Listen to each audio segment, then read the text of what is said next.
Thanks for joining us today. If you're in the area, Mount Zion, Long Creek, Decatur, Illinois, Central Illinois area, we'd love for you to be our guest at either of our two services. We have one at 9 o'clock, a little more traditional music, and this service at 10:30. And so come and join us any Sunday morning and be our guest for worship. So every Sunday morning, almost every Sunday morning, I try to preach on the same stories that our kids are learning in the children's department. Occasionally they have a review week, and we do something a little different on review weeks. But today they're learning about Shadrach and Meshach and Abednego from the book of Daniel. So that's what we're going to be doing. We're in Daniel chapter 3 today, and we're going to take a look at that story in just a moment. It's kind of a long story, fills all of that chapter, and so we'll get to that in just a minute. I want to start the message today with a question. How many of you have had a defining moment in your life? Defining moments don't happen all that often, but they're nearly universal. At some time or another, most all of us can probably look at a moment or maybe several moments when something happened that was very definitive. When we said, yes, I'm going to do that, or no, I'm not going to do that, or we knew moving forward that we made a critical decision that would be impacting on our lives, perhaps for the rest of our life. Defining moments are those times in life when a light bulb seems to come on in our mind or in our soul, in our heart. Those moments when we realize, and maybe all of a sudden we say, this is it, this is who I am. Or maybe we say, this is what I was made for, or this is why I am here, or this is what I need to do. And sometimes those moments go the other way. This is not who I am. This is not what I want to do with the rest of my life. This is not what I was made for.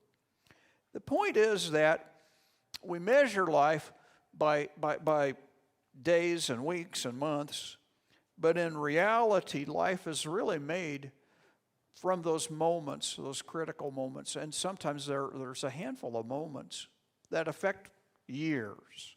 This is what I believe about God. This is what I'm going to do in response to God. This is who I am going to marry or not marry. This is what I want to do for my job for the rest of my life. And we measure life by the time span, but in reality, it's those critical moments that define our lives and years and years and years of how we're going to live. Keeping this in mind, defining moments, I want to look at the story today, Shadrach, Meshach, Abednego, the fiery furnace, because really it's about a defining moment in their lives, a moment that really changed the rest of their history. So we're going to look today 5 facts about these defining moments, and fact number 1, sooner or later, almost everyone has a defining moment in their life. So let's take a look, chapter 3. I want to start with the first few verses. King Nebuchadnezzar made an image of gold 60 cubits high. A cubit was about a foot and a half, so 60 cubits would be 90 feet high. 6 cubits wide, so about 9 feet wide. He made this image and set it up on the plain of Dura in the province of Babylon. He then summoned the satraps, prefects, governors, advisors, treasurers, judges, magistrates, and all the other provincial officials to come to the dedication of the image he had set up. So the satraps, prefects, governors, advisors, treasurers, judges, magistrates, and all the other provincial officials assembled for the dedication of the image that King Nebuchadnezzar had set up, and they stood before it. Then the herald loudly proclaimed, "Nations and peoples of every language, this is what you are commanded to do. As soon as you hear the sound of the horn, flute, zither, lyre, harp, pipe, and all kinds of music, you must fall down and worship the image of gold that King Nebuchadnezzar has set up. Whoever does not fall down and worship will immediately be thrown into a blazing furnace." Therefore, as soon as they heard the sound of the horn, flute, zither, lyre, harp, and all kinds of music. All the nations and peoples of every language fell down and worshiped the image of gold that King Nebuchadnezzar had set up. The first time that Nebuchadnezzar, he attacked Jerusalem on about 3 different occasions. And the first time that he attacked them, he took some things. He took some plunder from the temple, and he also took a few thousand people back to Babylon. And among those people who were deported to Babylon, Shadrach, Meshach, and Abednego were taken, and Daniel as well. We talked a little bit about them last week and the changing of their names and things of that nature. They were taken back to Babylon. When they were living in Jerusalem, these young men, they were being groomed to be leaders in the government, in Judah's government, and they were outstanding young men, and perhaps even they were being trained for some sort of religious service. They were members of royal and noble families, so they had kind of a head start ahead of their peers, and they were handsome and physically fit and intelligent. And when they arrived in Babylon, because of all of these great virtues, they were pushed into positions and being groomed for greatness in Babylon. They were going to be educated and trained for 3 years to work as higher up Babylonian officials in the government. So we assume that then they completed their training, and Shadrach, Meshach, and Abednego, they became Babylonian government employees. But in their hearts, they were still servants of God, the one true God, Yahweh, the God of Abraham, Isaac, and Jacob. He was still Lord for them. And we're not told what the image of gold was. It just says that Nebuchadnezzar set up this golden image. It could have been an image of himself. It might have been some Babylonian deity. It might have been something else associated with the spirit and nature of Babylon. But since he was the king of Babylon, in whatever form, whatever it was that they were worshiping, it all came back really to him. And so bowing before this image was to pay him greatness. It was to acknowledge that he was above everything and everyone in the land. And because these young men were servants of Almighty God, Shadrach, Meshach, and Abednego, they couldn't bow before the image. They could not, and they would not. They would not do it. We cannot bow before an image that declares Nebuchadnezzar is the most important person in our lives, when in reality, that spot belongs only to God. And so they wouldn't do that. Now, this was a defining moment for them. Sometimes we have those defining moments. Sooner or later, almost every one of us is going to have a moment. And we're going to make a critical decision. What am I going to do with God? What am I going to do with Jesus? What am I going to do with my life? What am I going to do with my faith in this moment? What will I say? What will I do? How will I live? Defining moments. Here's a second fact. So we all have them, I believe. The second fact is this, that faithfulness in a defining moment may bring more intense challenges in the future. That's a difficult fact, because sometimes we think that faithfulness in a defining moment, especially if we're faithful to God, that makes it easier moving ahead. And while it does solve a lot of problems that we have about the meaning of life and questions and things of that nature, nevertheless, sometimes our faithfulness to God makes it even more difficult in life moving forward, especially in a secular culture. So let's read a little further, chapter 3, verses 8 and following. So at this time, so Shadrach, Meshach, and Abednego, they're not bowing down. And at this time, verse 8, some astrologers came forward and denounced the Jews. They said to King Nebuchadnezzar, "May the king live forever. Your majesty has issued a decree that everyone who hears the sound of the horn, flute, zither, lyre, harp, pipe, and all kinds of music must fall down and worship the image of gold, and that whoever does not fall down and worship will be thrown into a blazing furnace. But there are some Jews whom you have set over the affairs of the province of Babylon. namely Shadrach, Meshach, and Abednego, who pay no attention to you, your majesty. They neither serve your gods nor worship the image of gold you have set up. Furious with rage, Nebuchadnezzar summoned Shadrach, Meshach, and Abednego. So these men were brought before the king. And Nebuchadnezzar said to them, "Is it true, Shadrach, Meshach, and Abednego, that you do not serve my gods or worship the image of gold I have set up? Now when you hear the sound of the horn, flute, zither, lyre, harp, pipe, and all kinds of music," that's a lot of music there. "If you are," it sounds better with a harmonica though in there, I'm just saying. "If you are ready to fall down and worship the image I made, very good. But if you do not worship it, you will be thrown immediately into a blazing furnace. Then what God will be able to rescue you from my hand?" It's interesting that their names, Shadrach, Meshach, and Abednego, they don't appear in the story until verse 12. So we go a little ways in the story before we hear about them. And it sounds like we get the impression from the context that before we find out about them, that people have already been bowing down to the image. There's already been a fair amount of this business going on. They're acknowledging the greatness of the king. It's plausible. Maybe they were trying to be personal and quiet about this. Maybe they just didn't go to the festivities. They were just absent. Maybe they're trying to be peaceful about all of that, skipping out on that. Whatever it is that is going on, though, the situation escalates because their efforts, perhaps at kind of a quiet resistance, that becomes impossible. Their accusers bring the conflict to a whole higher level because they go to the king and they complain specifically about these three men. Shadrach, Meshach, and Abednego, they said, and they make it personal. They pay no attention to you, your majesty. You know, they know how to hit those hot buttons, right? They're not listening to you. They're not paying attention to you. And the egotistical King Nebuchadnezzar, now he's furious.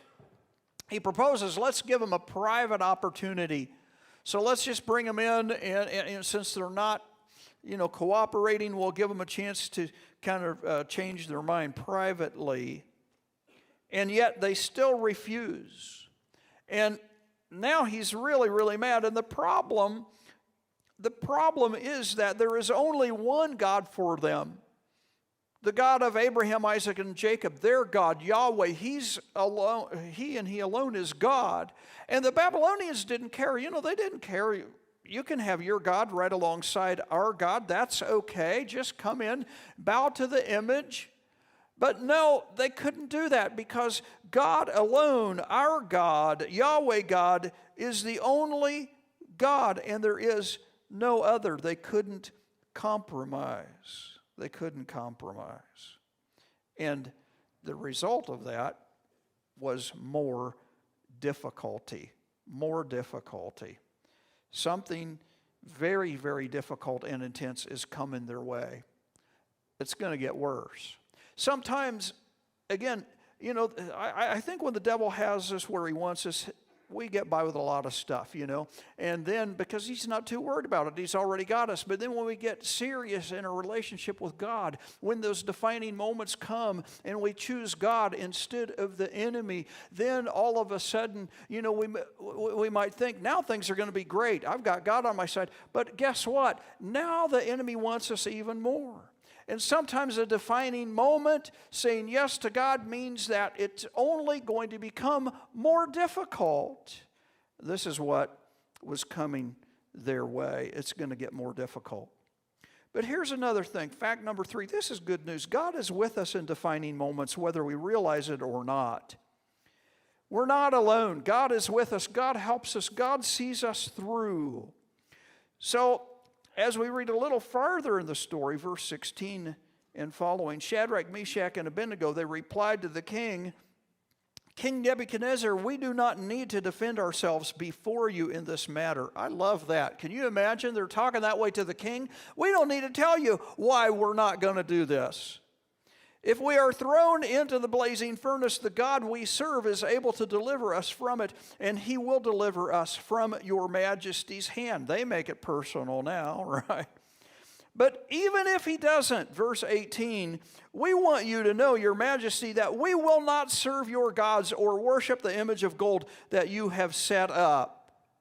Then, verse 19, Nebuchadnezzar was furious with Shadrach, Meshach, and Abednego, and his attitude toward them changed.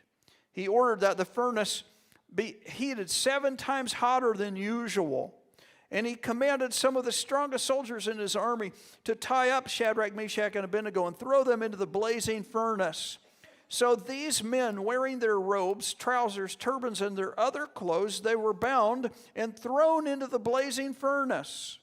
The king's command was so urgent, and the furnace was so hot, that the flames of the fire killed the soldiers who took up Shadrach, Meshach, and Abednego, and these 3 men, firmly tied, fell into the blazing furnace. I would not have wanted that job, right? Throw them into the furnace, no problem. Now you're gone. Then King Nebuchadnezzar leaped to his feet in amazement, and he asked his advisors, weren't there 3 men that we tied up and threw into the fire? And they replied, certainly, your majesty. He said, look, I see 4 men walking around in the fire, unbound and unharmed, and the 4th looks like a son of the gods. I like this answer. I love this answer that they give the king. It's amazing. Verse 16, 17, 18. It has this kind of confidence that only comes really when you know God is with you, right? When you know God is with you, it's a game changer. There's confidence in that, right? God who created the whole universe is on my side. I'm not going to worry too much about you just because you're the king of Babylon. You're small potatoes, bucko. I just had to throw that in there. You're small potatoes compared to Almighty God. King, we don't need to explain our decision to you. I love that. We're not going to bow, and we don't even need to tell you why. You're not the person in charge of us. We don't care what you think, but we do care what God thinks, right? How many times do we run into that? That his opinion is the only opinion that really matters, right? I don't care what you think, really. I care what God thinks. And in those defining moments when we have to make a choice, it is always the right thing to do to choose God. And here's the good news. He's with us whether we realize it or not. He's with us. They reaffirmed God is the one in control, and they said he's perfectly capable of delivering us, but even if he does not, in verse 18, we want you to know, your majesty, we will not serve your gods. We will not worship the image of gold that you've set up. And the king's furious. He makes the furnace 7 times hotter than normal. Even the men throwing them into the furnace perish. But then a miracle happens. He looks, and in amazement he discovers that there are 4 men in the furnace now. Didn't we throw 3 guys in there? But I see 4 men, and that other guy looks like a son of the gods or an angel.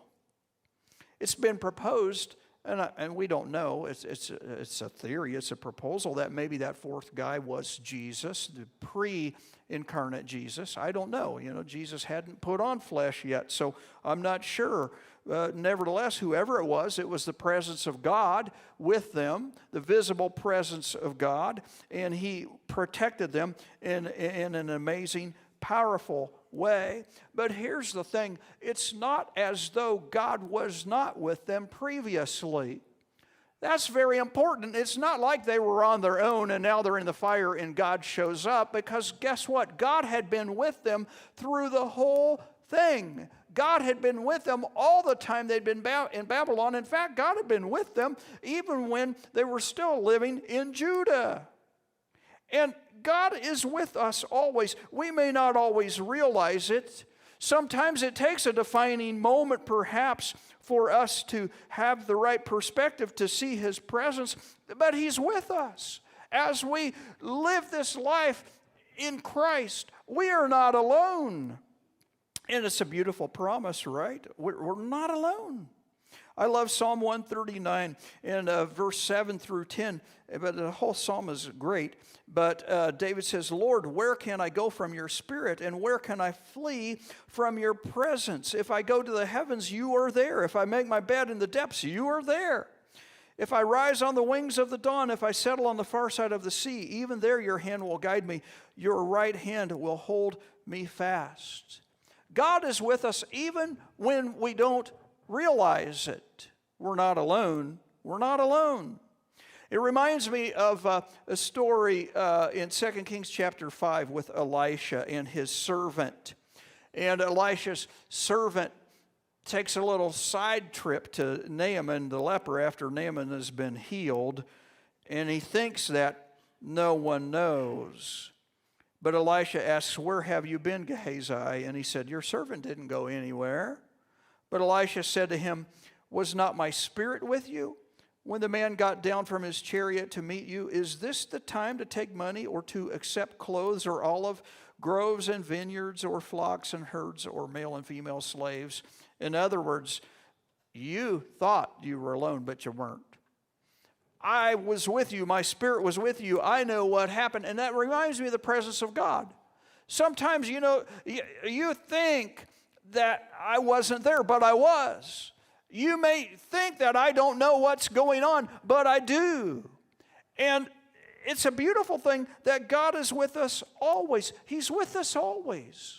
And I love that, the Great Commission. Jesus, of course, said, go into all the world and, preach and baptize and make disciples and all that. And he said, of course, at the end of Matthew's gospel, the last verse, I am with you always, even unto the close or the end of the age. I love that. Defining moments, we're not alone. Fact number 4, faithfulness in defining moments empowers our witness. It empowers our witness. So verse 26 and following, so Shadrach, Meshach, and Abednego came out of the fire, and the satraps, prefects, governors, and royal advisors crowded around them. You can imagine that, right? Oh my gosh.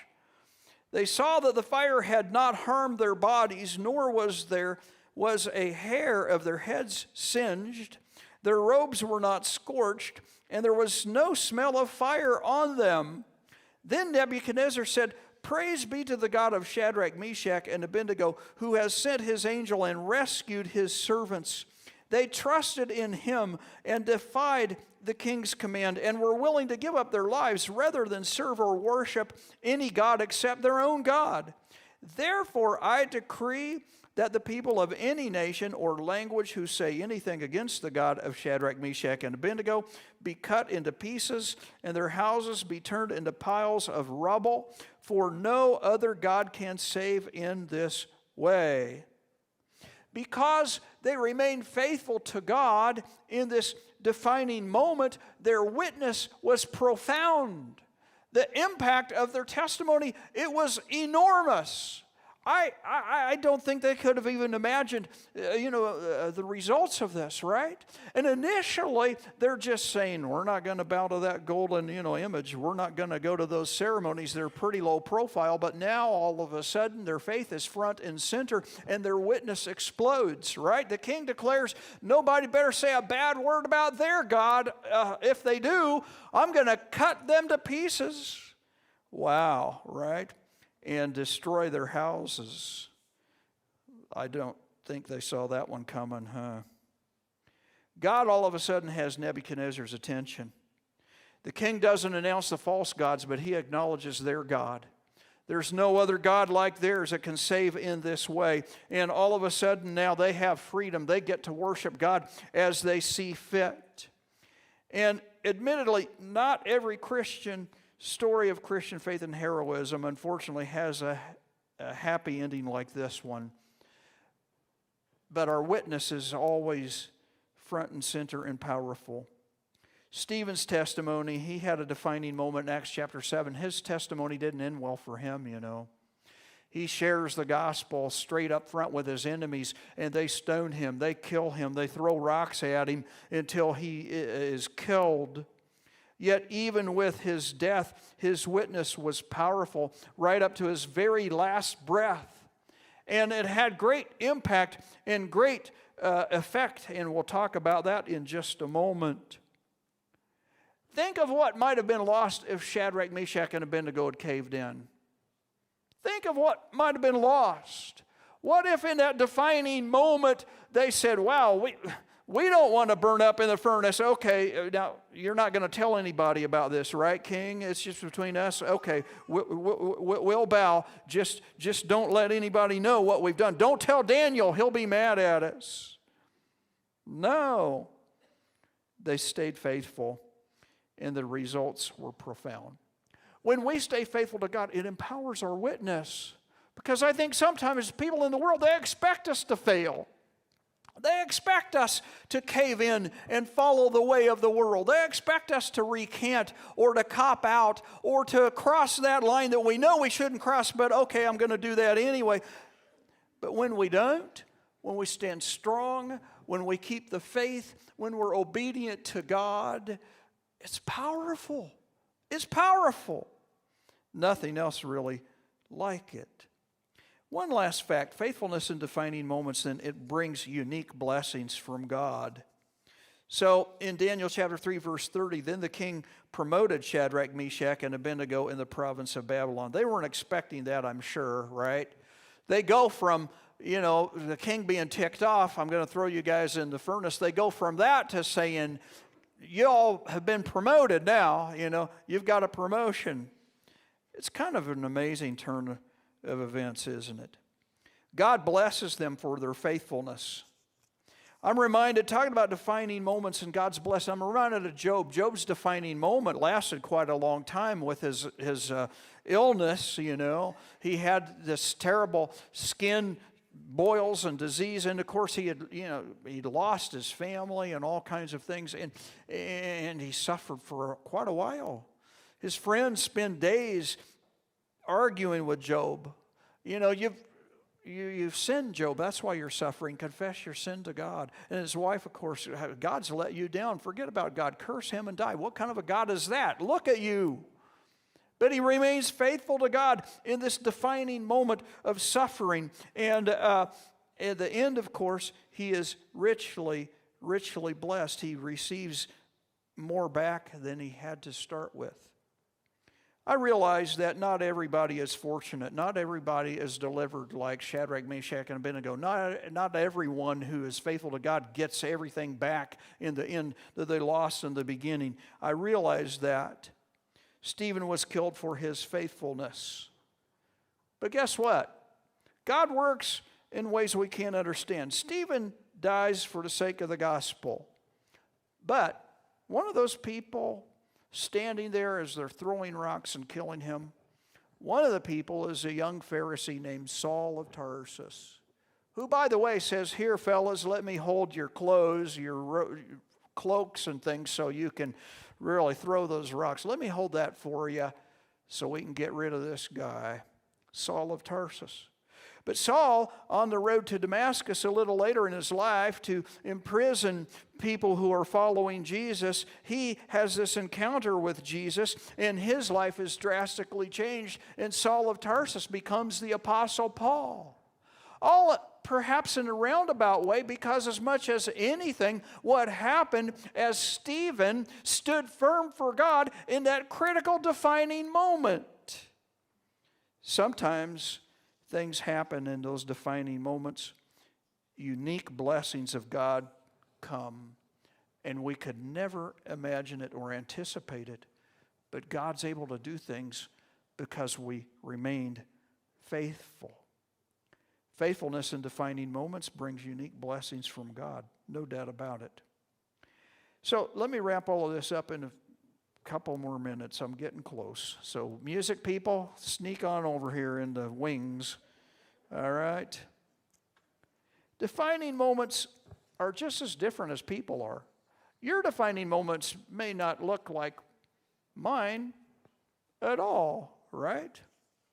In fact, my defining moment came, I'm not going to attempt the math, quite a few years, well, actually 46 years ago. I was 5 years old. No, I was 19 years old. I was planning to be a registered nurse. I had gone to a semester at Richmond Community College, and I thought I knew what my future was going to look like. I thought I had that figured out. But in the course of about 8 to 10 weeks in the summer after school was out, God started working in my life in new and fresh ways. God led me to a place in just a few weeks that I had to make a decision. I remember talking to my youth minister saying, telling me what was going on, and I remember very clearly saying that I know that if I have to stand before God on Judgment Day, and he says, what did you do with your life? And I said, well, I was a registered nurse, and I know what he would say. Well, that's good, but I really wanted you to be a preacher. And he said, wow, you'd better be a preacher then. Defining moments. But God, I don't have enough money to go to Lincoln Christian College. I've only got enough money to go to this other college. I don't know how I'm going to make it. And then I met with a financial office guy, Jack Getchell, and Jack said, don't worry about the money. You come if this is what God's calling you to do. You come and God will make a way. Well, God made a way. I had to work like crazy, 2 part-time jobs and everything else. That's a whole other story. But in the end, 4 years of college, borrowed no money because God just provided, right? And I worked like a slave. When we say God provides, that doesn't mean a free ride. That means that he will make a way and he will do his part if you do your part, right? It's not like all of a sudden I went to the financial aid office and they said, somebody paid your whole bill, now you can take it easy. But God made a way. And let me tell you, in those defining moments, God will make a way. And so, the rest is history, right? I'm a preacher, and all that stuff, for better, for worse. And you might say, well, you're not a very good one. And I'll say, I know, but it's God's fault. I'm just being obedient. So there you go. There you go. What will your defining moment look like? It could be maybe on a date. Especially if you're a young person. On a date, things happen sometimes. You don't go home right away. Maybe your defining moment happens on a job site. Maybe you're being accused, or maybe somebody wants you to do something that's a little bit dishonest. Maybe for some on a battlefield. Maybe for others, maybe on a ball field. Can you believe people transform? Christian athletics, very interesting. When I went to the Baptist church as a child, it was interesting. We prayed before the games, which was good because we should have prayed after the games, repentance, The sweet, most precious, dearest, Jesus-loving people would say things like, kill him! Maybe that's a defining moment for you. Maybe it's at work, or at school, or at home. Maybe even it's in the restaurant.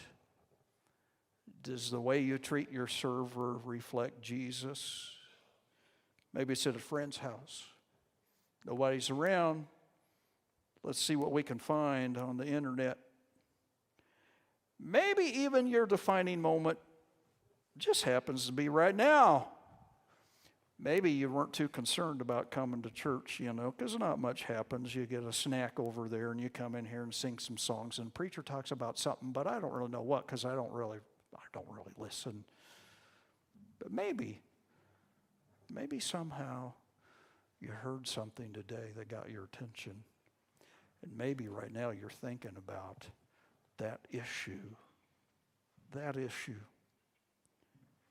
Lord, I know what I need to do. When I leave this place, I know what I need to do. Or maybe you're thinking, even right now I know what I need to do. I need to be coming up here. I need to be kneeling there. I need to let you have my life. Defining moments. Take that step that he wants you to take.